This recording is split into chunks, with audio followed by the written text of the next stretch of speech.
How to install apps without payment method.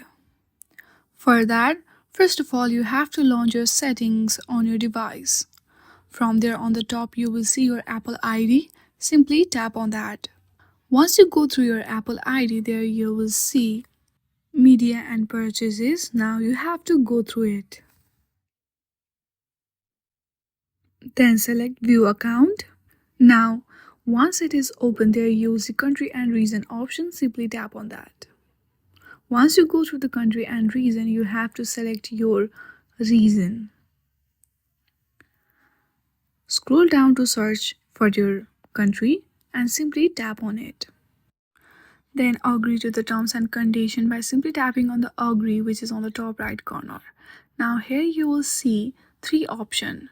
Among them you have to choose none under the payment method and hit on the next, which is on the top right corner, and then you are good to go.